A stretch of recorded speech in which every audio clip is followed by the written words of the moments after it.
میگویند او نماز نمیخواند ولی دل پاکیزه دارد. دیگر هم تصدیق میکنه که او نماز نمیخواند.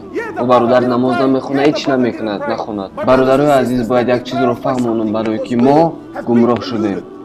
یک چیز رو میگم تنها به خاطر فهمیش، برای که بسیار کس به ما میگوید ممکن من نماز نمیخونم، لیکن تو نمیدونی که من چیکارای نمیکنم. نماز هم نخونم، دل ما شده، من پول بسیار دارم، صدقه میکنم. بگذاریم برادران من به شما گپ زنم، لیکن شما همچون دلیل قبول کنید. هر وقتی که گناه صادر کرده میشود، التماس این گپا رو با دقت گوش اندازید.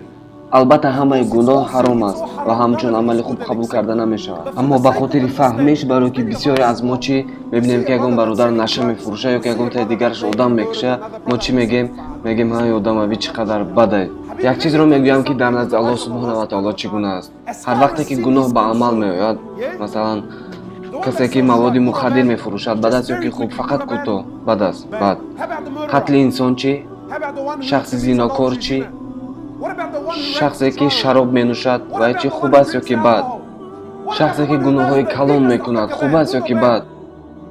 همین یک آدم، یک شخص که همه همین گناه ها را انجام میدهد، همه همین گناه های بد را انجام میدهد هر روز، لیکن نماز میخواند، بهتر است در نزد الله از شخصی که یگان تا این عمل های زشت را انجام نمیدهد ولی نماز نمیخواند. با شما میگویم که برادری نقض نماز هم نخواننده که فریب و نیرنگا روز قیامت به کار نمیآید.